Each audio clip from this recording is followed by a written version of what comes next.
Welcome to Starbound. If you're sick of AI-generated slop and want real human storytelling, please subscribe to support this channel. My name's Aram, I'll be your narrator. Let's get into the story. Dying empires made for the best garage sales. That was the first thought in Chuck Val's head as he threaded his freighter, the Lucky Bastard, through the glittering graveyard of what used to be the Athelian Imperial Fleet's finest dreadnought. Twisted metal spun in a silent, deadly ballet across the starfield. Hulls were peeled back like citrus rind. Frozen command bridges glittered with ice crystals where the atmosphere had explosively vented, and the ghosts of energy weapon scars still glowed with a faint, residual heat. His kinetic barriers warped the light around the ship, deflecting the larger chunks of debris, but the constant, high-velocity spray of micrometeoroids and ionized particles was sandblasting the hull plating with the sound of 1,000 tiny needles. Kinetic barriers are holding at 70%, but they cannot stop the particle abrasion. A calm, synthesized voice announced from the cockpit speakers. Structural integrity is at 89% and dropping.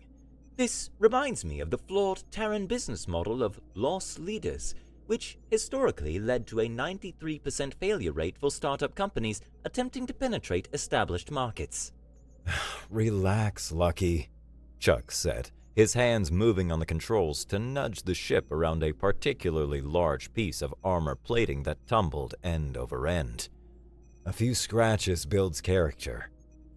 My character is a state-of-the-art stochastic personality network. It requires no building, only routine maintenance, which you have neglected for the last 3 rotations. I'll run a full diagnostic when we get paid. This haul should cover it and then some. He gestured with his chin toward a mangled section of the dreadnought's superstructure, its command tower sheared clean off in a jagged wound of melted metal. Scan that section over there. Looks like part of the command deck. That's where they keep the expensive toys.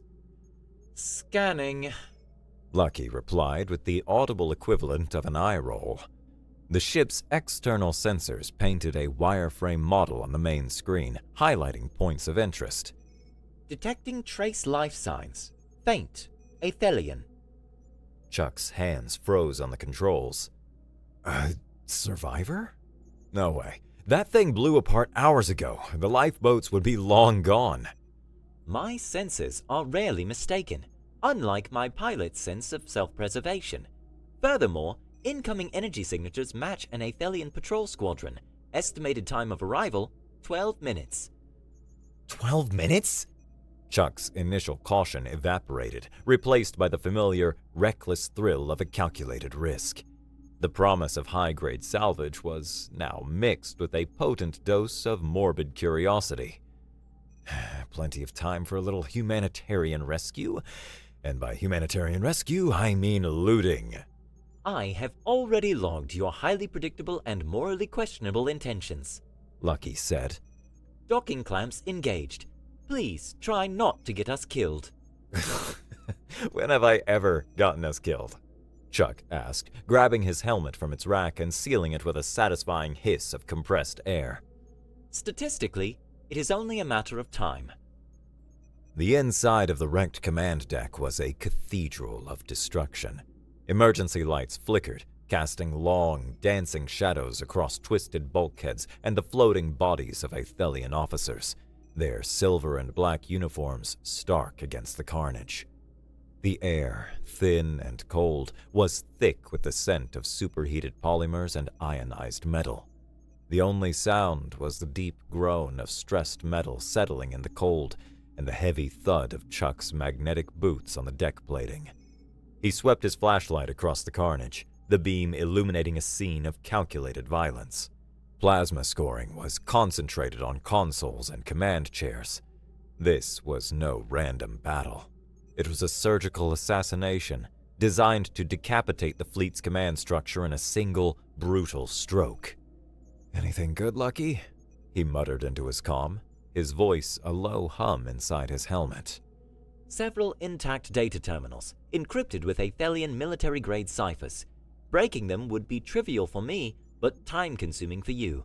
I am also detecting a high-value energy source consistent with a command-level personal sidearm." Now we're talking. He followed the signal, his boots crunching over shattered viewscreen glass. He stepped carefully over a corpse whose face was a mask of surprise, forever frozen in the instant of betrayal. He saw her.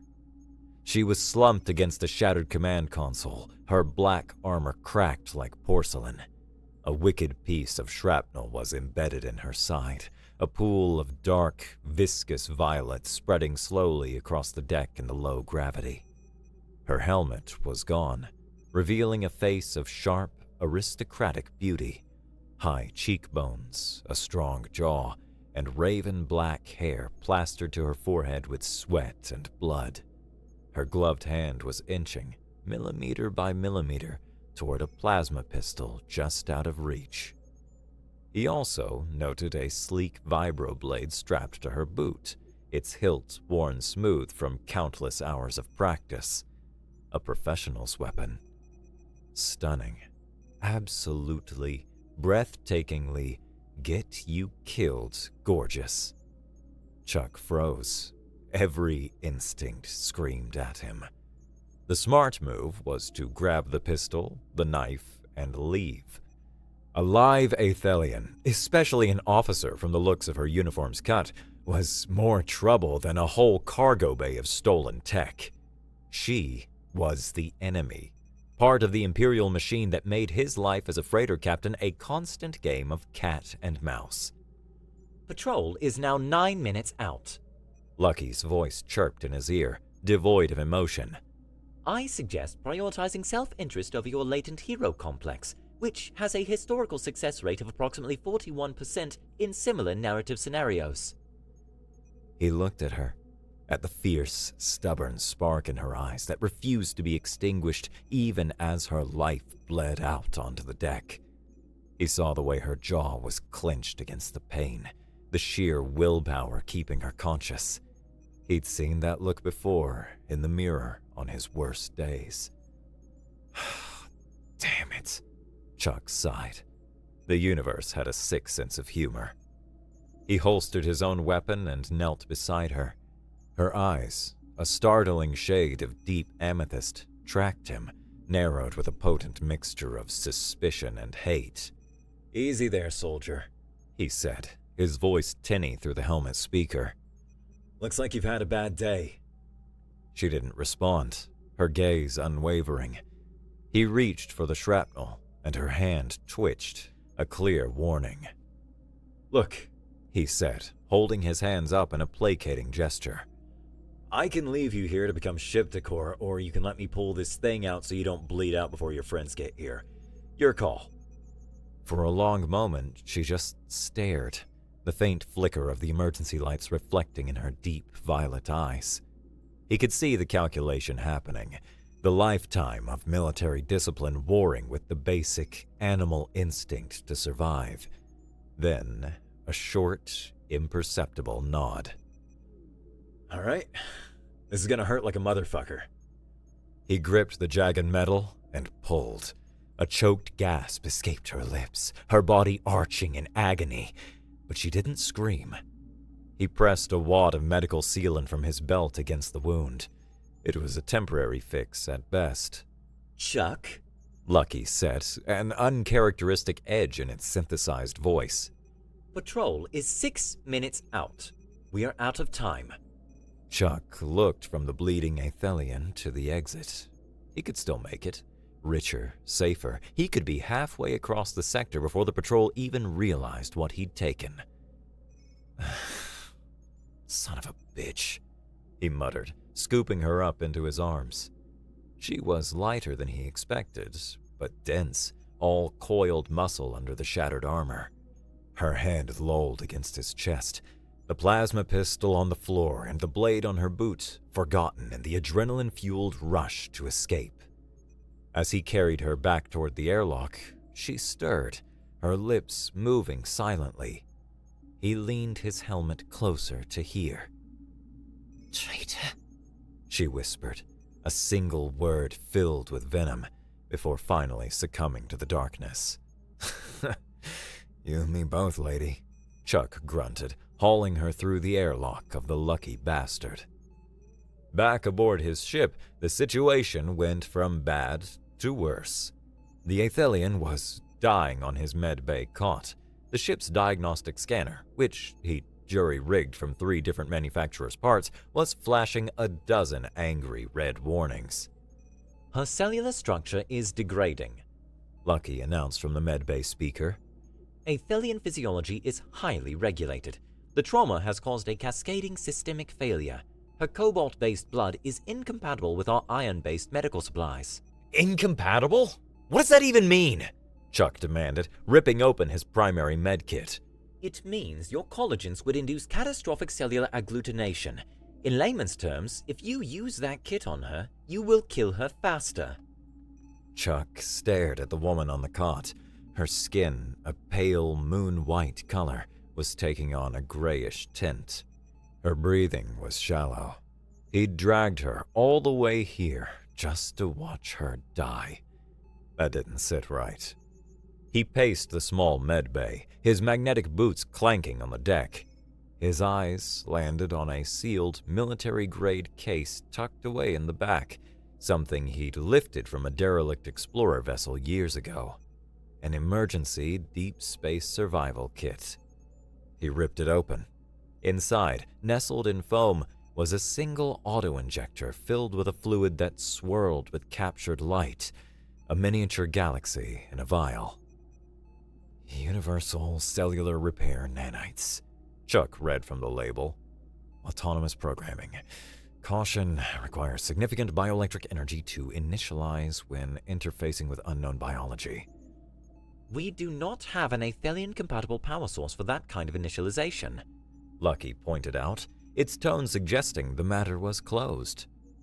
No, Chuck said, a crazy, desperate idea forming in his mind, born from a half-remembered lecture on xenobiology he'd once overheard in a smuggler's den. We don't.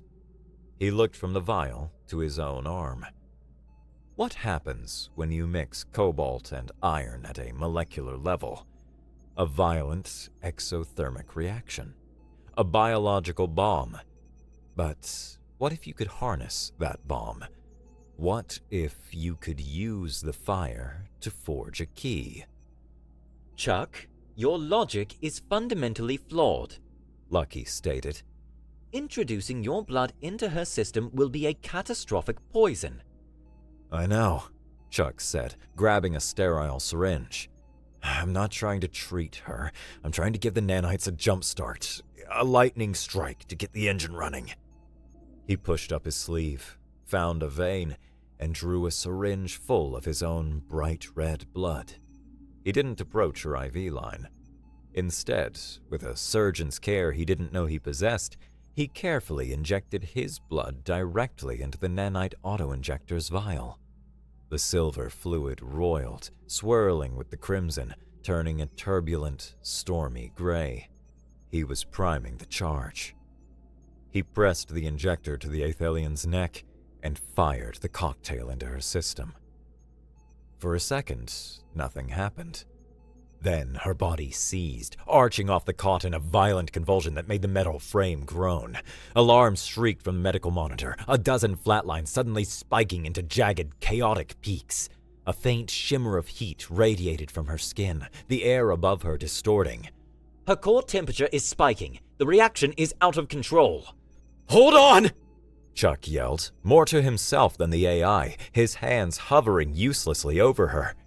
He watched, helpless, as the battle raged inside her at a microscopic level. It was a war of incompatible biologies, with the nanites acting as battlefield commanders, fueled by the explosive energy of the conflict. He could almost feel the heat from across the room. The grayish tint of her skin receded, replaced by a flush of pale life.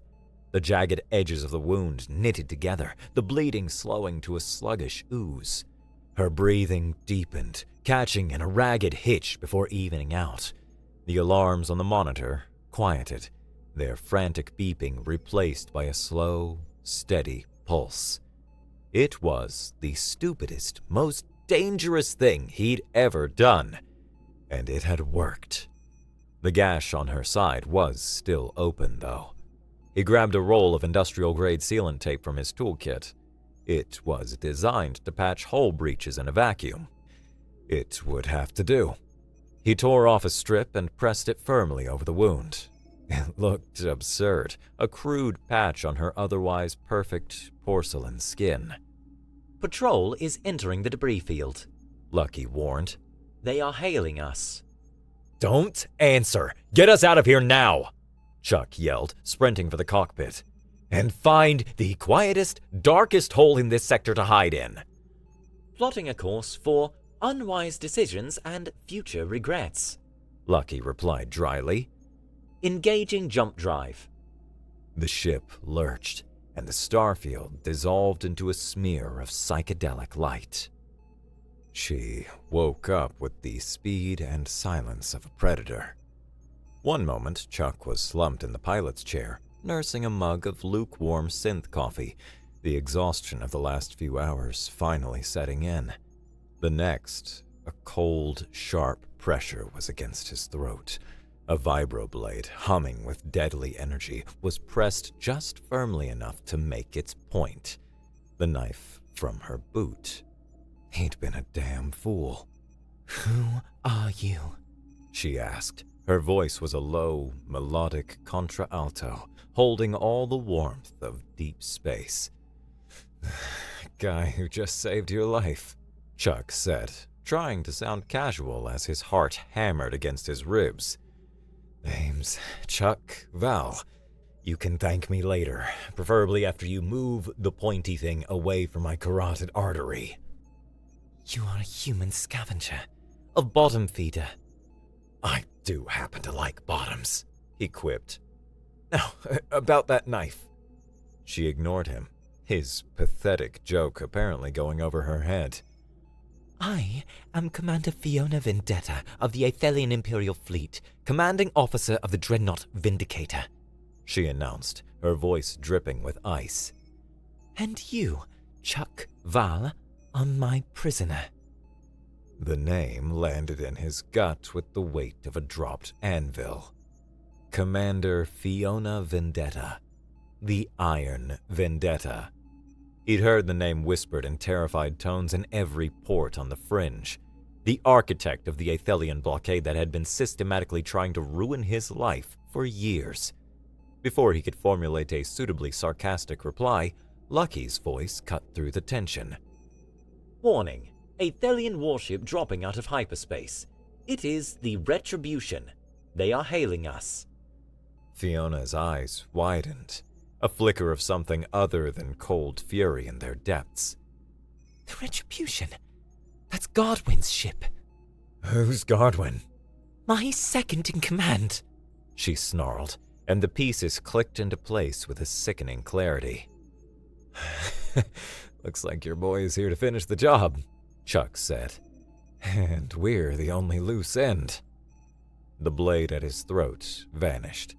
She was at the co-pilot station in a flash, her eyes scanning the readouts, her movements smooth and lithe despite her injuries. "Take evasive action," she commanded, her tone shifting instantly from captor to commander. "I don't take orders on my own ship, lady." "Their forward batteries are locking on," Lucky informed them. "The probability of surviving a direct hit is 0.02%. Approximately the same chance the Terran Corporation Quasar Cola had of outselling water." "Okay, I'm taking suggestions," Chuck yelled, slamming his hands on the controls. The ship veered sharply to starboard, a lance of crimson plasma searing the space where they had been a moment before. "Their targeting solution is predictive," Fiona shouted, her eyes fixed on the approaching warship. "Your flight patterns are erratic, but follow standard human evasive maneuvers. Induce a full lateral spin now. Be more chaotic." "Chaotic is my middle name," Chuck grunted, yanking the stick hard to port, sending them into a gut-wrenching spiral that made the inertial dampeners whine in protest. "They're compensating," she yelled over the scream of the engines. "Athelian targeting sensors have a minimum effective range, a close-range blind spot. Get inside it! Get under their belly! Oh, this is a terrible idea.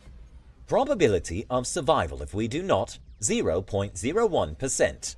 Lucky added helpfully. Fine! Chuck roared, pushing the throttle forward.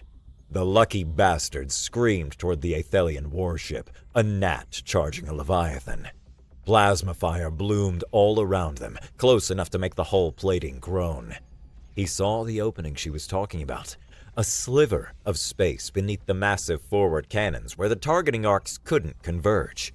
He fired the ventral thrusters, flipping his ship end over end, and dove under the warship's belly, scraping so close he could see the individual rivets on its hull.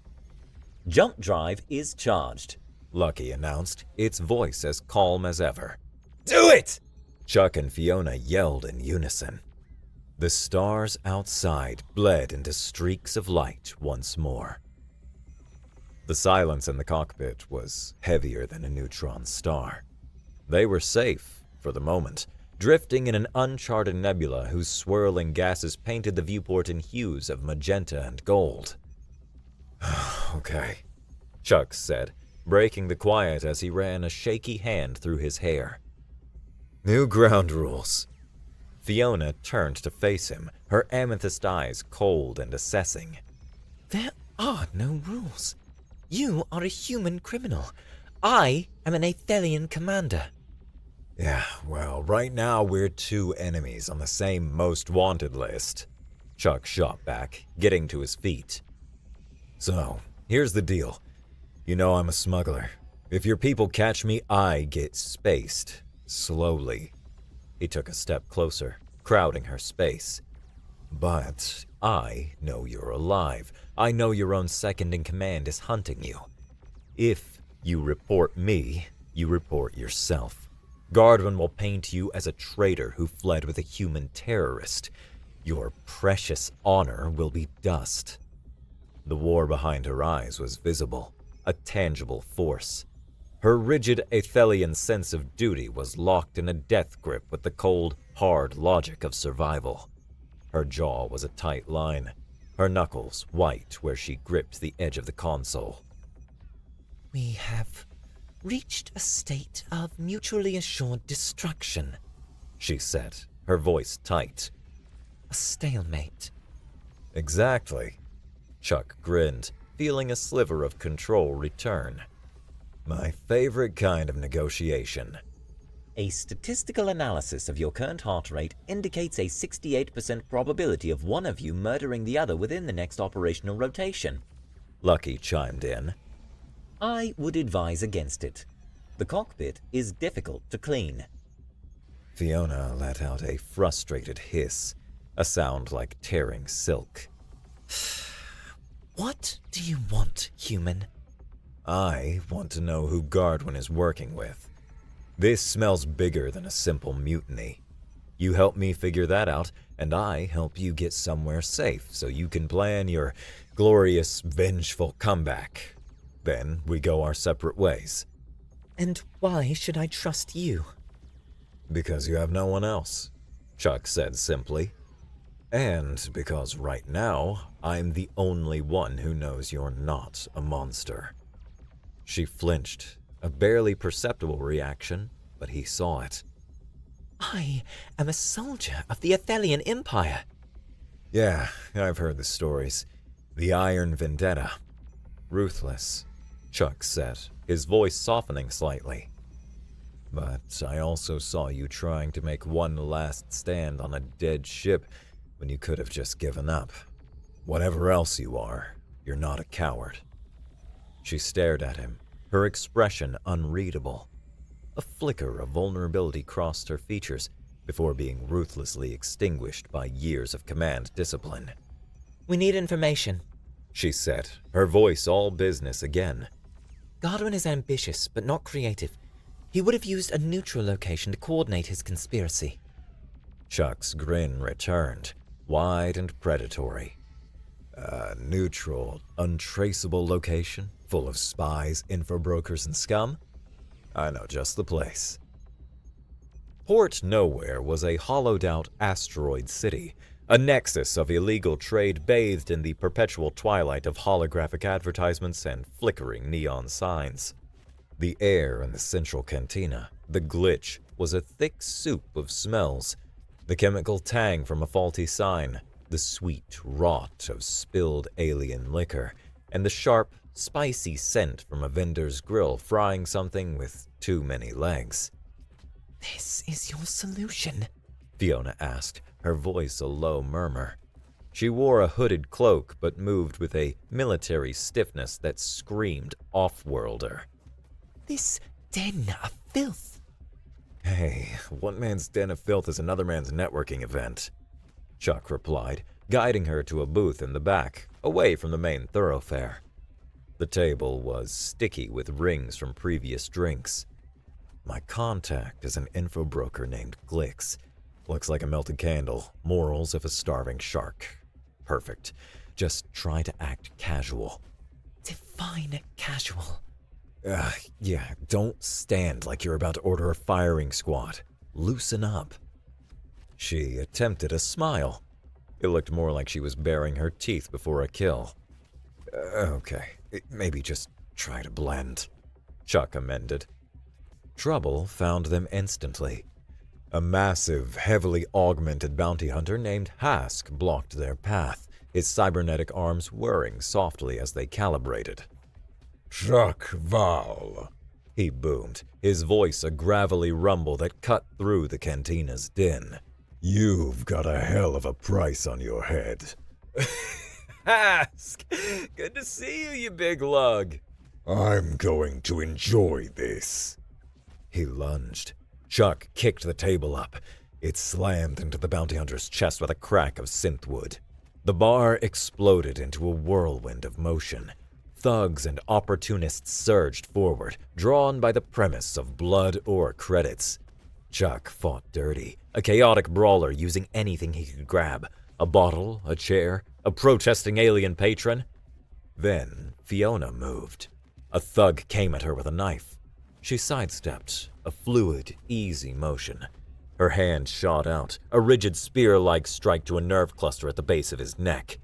He crumpled without a sound. She used Hask's momentum against him, redirecting a punch from one of his mechanical arms into his own friend, then disabling the arm with a lethal, lightning-fast strike to an exposed hydraulic joint in his elbow. They ended up back to back, a circle of groaning bodies around them. Not bad, Chuck panted, a wild grin on his face. For someone who doesn't know how to be casual. "Tactical application of force is a universal language," she replied, her breathing barely elevated. He saw a flicker of something new in her eyes. Respect. "Your style is unorthodox." Thanks. I call it panicked flailing. They fought their way out of the cantina and back toward the docking bay. As they rounded a corner, Fiona held up a data chip she'd deftly lifted from Glix's pocket during the chaos. "He was broadcasting his transaction logs on an open channel. Arrogant fool. The data points to a shell corporation working through the Viscar Mercantile Syndicate." Chuck felt a chill that had nothing to do with the station's spotty life support. The Viscar? The war profiteers? "It seems my Athelian traitor and your galactic arms dealers have found common ground," Fiona said grimly. Hask has sealed the hangar doors, Lucky announced over their private comms. His exact words were, "You're not getting away this time, you son of a glitches." Glitches? He needs to work on his insults, Chuck muttered. Fiona, find me a weak point in those doors. Lucky, prep the jump drive for a blind ignition. The blind jump was rough, tossing them out of hyperspace into a violently radioactive stellar nursery. Young, brilliant blue stars bathed the cockpit in harsh light. Alarms blared, a symphony of failure. "Plasma conduit overload!" Lucky shouted, its synthesized voice strained. "Engine room is venting superheated plasma." "I'm on it!" Chuck yelled, sprinting from the cockpit. The engine room was a sweltering hell. The deck plates vibrated with the engine's distress, making his teeth ache. The air was so hot it tasted of metal. Chuck stripped to a grease-smeared tank top. A hairline crack in the main plasma conduit was spewing incandescent blue energy, painting the room in a deadly light. Lucky, I need to cycle the plasma flow, but it's going to cause a feedback loop unless someone holds this bypass clamp in place manually. I will assist, Fiona's voice said from the doorway. She stepped into the inferno without hesitation, her face set. Get on that side, Chuck ordered, handing her a pair of insulated gloves. Squeeze this clamp like your life depends on it, because it does. She took her position opposite him. The space was cramped. She had to lean in close, her shoulder almost brushing his. He could feel the heat radiating from her skin, see the sweat beading on her temples. He fired up the welder, the hiss of the tool adding to the cacophony. Your methods are primitive, she commented, her voice strained as she fought to hold the clamp steady. Athelian ships use self-sealing conduits. Yeah, well, this primitive bucket of bolts just saved your life again. Chuck grunted, sweat dripping into his eyes and blurring his vision. He could feel her eyes on him. He risked a glance up from the glowing seam of the weld. She was looking at him, and the muscles in his back and shoulders straining with the effort. There was a strange, focused intensity in her gaze he hadn't seen before. Not command, not anger, but something else entirely. Environmental controls are failing. Lucky's voice crackled. I suggest you conclude your bonding exercise. Almost there, Chuck growled, laying the final bead of the weld. Okay, release on 3. 1, 2, 3. They both let go. The conduit held, the jet of plasma vanishing. They stood, panting in the oppressive heat, inches apart. The air was electric with more than just stray energy. Chuck met her gaze. The moment stretched, thick and heavy with unspoken thoughts. Then he grinned, breaking the spell. See? A little human ingenuity. She stared a second longer, her amethyst eyes searching his, before she turned and walked out, leaving Chuck alone with the steady hum of the repaired engine and a suddenly racing heart. The Viscard data was on a secure hub on Helios 7, a heavily fortified human military outpost. Getting in through force was impossible. There is a historical tour for wealthy patrons tomorrow, Fiona said, studying a holographic schematic of the station she'd acquired from the data chip. I've sliced the station's manifest. You are Lorik Riggs, a tiresome mining heir with more money than sense. I am your companion, Thea.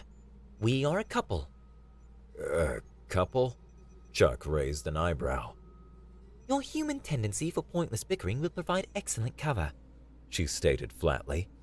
While you are creating a social diversion, I will access a maintenance terminal near the exhibit hall. According to these schematics, we will have a window of exactly 3 minutes and 42 seconds.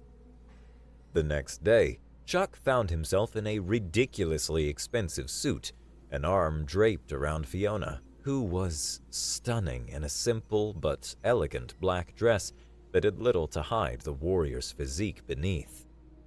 Relax, he whispered as they joined the tour group. You're supposed to look like you're in love with me. I am projecting an aura of mild disdain mixed with financial dependency. I believe it is more authentic for this persona, she whispered back without moving her lips. The tour guide droned on about ancient battles and heroic last stands. Fiona gave Chuck a subtle nod. It was time. Darling, Chuck said loudly, his voice echoing in the sterile hall. I'm bored. Oh, this is all so dreadfully dull. Can't we go look at the gift shop? Fiona played her part perfectly. Lorik, you promised you would show an interest in my family's heritage. My great-uncle served on this very station. There ridiculous, escalating argument drew stares from the other patrons and the bored-looking guards. While all eyes were on him, Fiona slipped away into a service corridor. It was perfect. Until it wasn't. As Fiona was plunging her data spike into the terminal, a guard appeared at the far end of the corridor, ahead of schedule on his patrol. Chuck saw him over the tour guide's shoulder. He saw the guard's eyes narrow, his posture shift. He had to act. Fiona had just slipped back into the main corridor when Chuck grabbed her. "And another thing!" he shouted, spinning her around to face him. The guard looked over, his expression hardening with suspicion as he started towards them. He was young, his hand drifting towards his sidearm. Before the guard could close the distance, Chuck dipped Fiona low, and then he kissed her. It wasn't gentle. It was desperate, passionate, a full-body press designed to create a scene so awkward, so intensely personal that no professional would want to get involved. Her lips were soft, hesitant for a fraction of a second, and then, to his utter shock, they responded, her hand coming up to tangle in his hair. The approaching guards stopped dead. This was a domestic dispute of the highest order. With a sigh of profound exasperation, he shook his head, made a subtle move-along gesture to no one in particular, and deliberately turned his back, wanting nothing more to do with the rich couple's drama. The danger past, Chuck should have pulled away. He didn't. The argument had been fake, but the kiss felt like the most honest thing that had happened between them. When he finally broke the kiss, they were both breathless. Her amethyst eyes were wide, her lips slightly parted. He pulled her upright, and for a moment, they just stared at each other. The shouting match forgotten, the guard ignored. The world shrunk to the space between them. The argument started the moment the airlock door of the lucky bastard hissed shut. That was reckless! Fiona's voice was a whip crack. She slammed her hand against the bulkhead, the metal ringing with the force of the blow. You jeopardized the entire mission! I saved your ass! Chuck shot back, the adrenaline from the heist and the kiss leaving his nerves raw and exposed. There was a guard coming right for you! You could have created a different diversion, something tactical, something with a predictable outcome. There wasn't time for tactical. There was only time for chaotic guesswork, and in case you haven't noticed, that's what I do. He stepped into her space, their faces inches apart, the air thick with ozone and unspoken feelings. It worked, didn't it? Your luck will run out, Val. Your chaos will get us both killed. My chaos is the only reason you're still alive. She grabbed the front of his jacket and slammed him back against the opposite bulkhead. Her face was a storm of fury and something wild and vulnerable he couldn't name. I should kill you, she breathed, her voice shaking with the effort of her control. You are a disruption, a variable I cannot control. Chuck stared into her blazing amethyst eyes, seeing the conflict tearing her apart. The commander versus the woman, order versus the chaos he represented.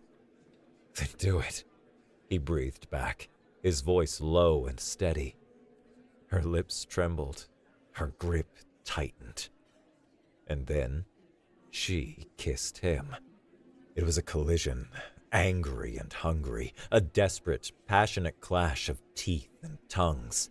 Her legendary control shattered into a million pieces. He wrapped his arms around her waist, lifting her against the wall, answering her fury with a hunger of his own that had been building since he first laid eyes on her. When they finally broke apart, they were gasping. They didn't speak, couldn't look at each other. The air crackled with the aftershock, thick with everything they had just admitted without saying a word. In the cockpit, the silence was a living thing. The fury had cooled into a fragile heavy awkwardness. Chuck cleared his throat. So, that was... Don't. She cut him off, her voice quiet but firm. She wouldn't meet his eyes. Later. First, the data. The unspoken word hung between them. Later. A promise or a threat. He nodded, grateful for the sense of purpose. They worked side by side, the faint glow of the console illuminating their faces. The Viscar encryption was a nightmare. It's a fascinating fractal cipher, Fiona murmured, her fingers flying across the console. Unbreakable by conventional logic, each layer re-encrypts the one below it based on the attempt to breach the one above. So we're screwed. Conventional logic is the Athelian way, She corrected. A thoughtful look crossed her face. Your ship's AI, its programming is stochastic, chaotic. She finally looked at him, her eyes bright with a sudden, brilliant idea.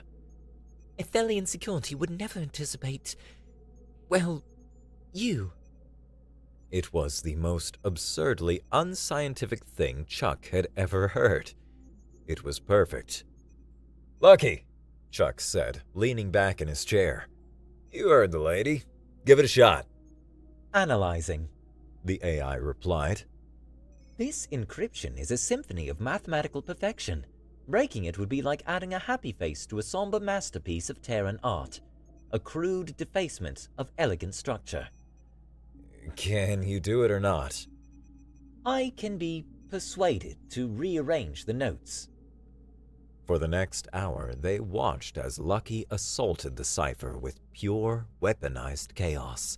It added emotional values to data blocks, introduced random variables based on stellar flare patterns, and searched for meaning in dissonant code. Then, a single word flashed on the screen. Decrypted. Rows of text scrolled into view. A video comms log.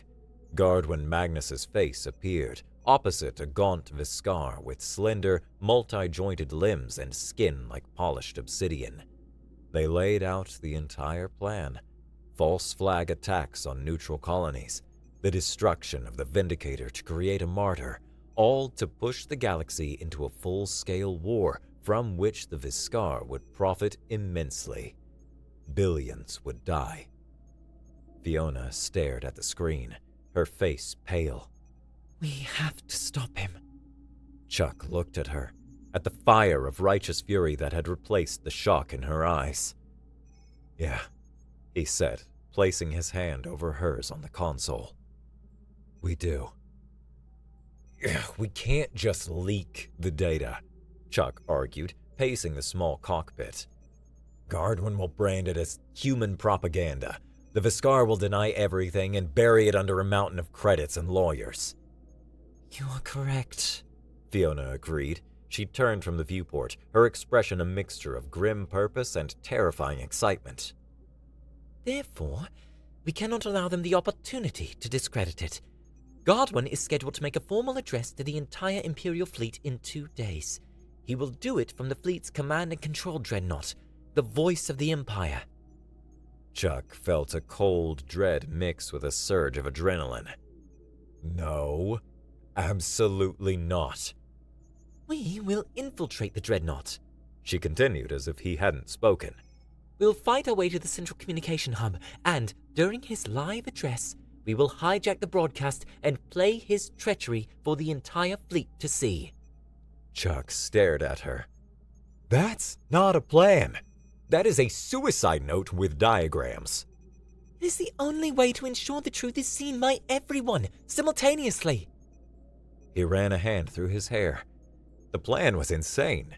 It was the most ridiculously, gloriously, chaotically human plan he had ever heard, and it had come from the most ordered Athelian he had ever met. He was definitely a bad influence on her. He broke into a slow grin. Hijack the Athelian flagship during a fleet-wide address. It's the stupidest plan I have ever heard. I am open to alternatives. Chuck laughed, a short, sharp bark of pure exhilaration. Hell no, I'm in. The diplomatic shuttle was their Trojan horse. Dressed in stolen Athelian officer uniforms, they approached the gargantuan form of the Voice of the Empire, a city-sized behemoth of black metal and glowing energy conduits. "They're hailing us," Chuck said, his hands sweating inside the unfamiliar gloves. "Put them through," Fiona ordered. A crisp, professional Athelian face appeared on the comm screen. "This is Commander Vendetta," Fiona said, her voice pure, undiluted command. "Priority mission for Admiral Magnus. Clearance code Omega 39er. The officer paused, his brow furrowing. "One moment, Commander." The screen went blank. "This isn't going to work," Chuck muttered, his heart pounding. "It will," she said under her breath. "Godwin is arrogant. He would have his techs run security sweeps for military backdoors and high-level command codes. He wouldn't have them check the diagnostic code for the atmospheric recyclers. Code Omega 39er isn't a security clearance. It's a ghost command I wrote into the life support mainframe years ago to allow for emergency overrides." On screen, the officer returned, his expression smooth once more. "Apologies for the delay, Commander. Clearance confirmed. Proceed to Hangar Bay 3. The moment the ramp lowered, they knew something was wrong. A full platoon of elite Marines was waiting, weapons raised. Guardwin Magnus's face appeared on a giant screen above the hangar. "Fiona," he sneered, "did you really think I wouldn't have your personal ghost codes flagged? You always were predictable. Kill them." The Marines opened fire. "So much for thorough!" Chuck yelled, kicking a supply crate over for cover. Nearby was a locker of emergency EVA gear. "Helmets, now!" They each snatched a helmet, sealing them on just as a plasma bolt vaporized the locker. "New plan! We move!" Fiona yelled, already returning fire with a scavenged pulse rifle. It was a running gunfight through sterile silver corridors of the dreadnought, a perfect, deadly fusion of her strategy and his mayhem. They blasted through the final door and tumbled into the central communication hub. It was a vast, circular room, the walls lined with blinking consoles. On every screen was Godwin Magnus's smug face, his address in progress. "Her death will not be in vain," Godwin was saying, his voice resonating with false grief. "It will be the fire that forges our victory." "Running out of time!" Chuck yelled, sealing the door as the sizzle of a cutting torch began to glow on the other side. "Do your thing!" Fiona threw herself at the master console. Her fingers danced across the interface. "It's locked me out! Hardwired blocks on every system!" "Then be more chaotic!" Chuck yelled back, laying down suppressing fire at the weakening door. "Don't break it! Rearrange it!" Her eyes widened in understanding. She dived into the raw data feed, not trying to bypass the security, but poisoning the source itself. She rerouted environmental data, comms chatter, and sensor readings into the broadcast buffer, overloading it with garbage information. She uploaded everything. "Got it!" she yelled. "On your mark!"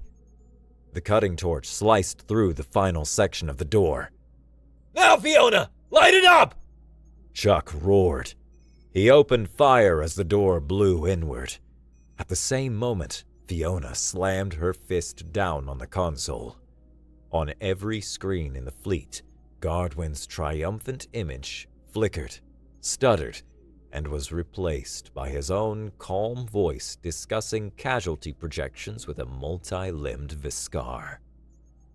The effect was instantaneous. Outside the dreadnought's viewports, the disciplined formations of the Athelian fleet dissolved into chaos as ships loyal to the old command opened fire on those controlled by Godwin's co-conspirators. A civil war erupted in the vacuum of space. On the main screen, Godwin's face reappeared, contorted with rage. Vaporize that entire deck! I want nothing left but atoms! The ship shuddered violently. Red alert klaxons blared. Time to go! Chuck yelled as Marines, clad in black armor, began pouring into the room. They were back to back in the center of the room, the air thick with smoke and the smell of burnt circuits. Chuck's pistol clicked empty. Fiona was down to her last energy cell. The dreadnought was tearing itself apart around them, groaning like a dying beast. Any bright ideas, Commander? Chuck yelled over the chaos. We're out of exits! Fiona, using her innate knowledge of the ship's architecture, scanned their prison, her eyes darting over circuits and support beams. Her eyes widened. There! She screamed, pointing at the internal bulkhead to their right. The schematics! The aft emergency pod bay is through that wall, but the bulkhead is shielded! Chuck followed her gaze, then looked at a massive power conduit running along the wall, sparks flying from a damaged junction. The insane idea formed in his mind, a perfect marriage of her knowledge and his chaos. Well, Chuck said, a wild, manic grin spreading across his face. ever surf a plasma wave? What? He didn't wait for an answer. He grabbed her hand, pulling her toward the sputtering conduit. On my mark, brace for impact! He yelled, hot-wiring the junction with the butt of his empty pistol. The conduit began to glow, its low hum rising to an unbearable shriek. What are you doing? Fiona screamed over the noise. Improvising! He roared back, jamming the pistol's handle into the junction, shorting the final connection. No! The conduit exploded, not outwards in a chaotic blast, but inwards in a directed wave of pure kinetic force contained for a nanosecond by the ship's magnetic field lines. The blast tore through the weakened bulkhead, blasting them not into space, but into the adjacent compartment, the emergency escape pod bay. The force was stunning. They were thrown across the bay like dolls, slamming into the far wall with bone-jarring force. The bay was still pressurized, but the outer doors were groaning, threatening to blow. They scrambled, bruised and battered into the nearest pod. Chuck slammed his fist on the launch sequence. The pod shot out into the blackness just as the bay doors blew open and the communications hub exploded in a brilliant, silent flower of fire. The escape pod drifted silently. Inside, Chuck and Fiona floated in the zero-G, watching the Athelian fleet tear itself apart. A civil war of fire and light against the backdrop of the stars. They had won. Chuck slumped against the bulkhead, his body screaming with a dozen different kinds of pain. Fiona drifted over to him, her face smudged with soot, a cut bleeding violet on her forehead. She looked more beautiful than ever. He reached out, his fingers gently brushing her cheek. "Still think humans are fragile?" he asked, his voice a raspy whisper. Fiona looked at him, her amethyst eyes searching his. The iron vendetta was gone. The Athelian commander was gone.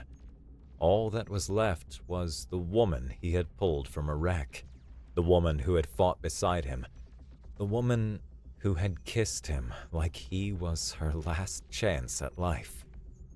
She didn't answer with words.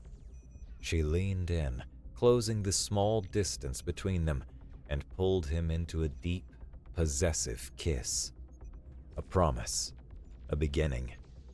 They were the two most wanted people in the galaxy, betrayed by their own people, with no allies, no home, and a list of enemies a mile long. They had nothing but a stolen escape pod and each other, and they had never been more free.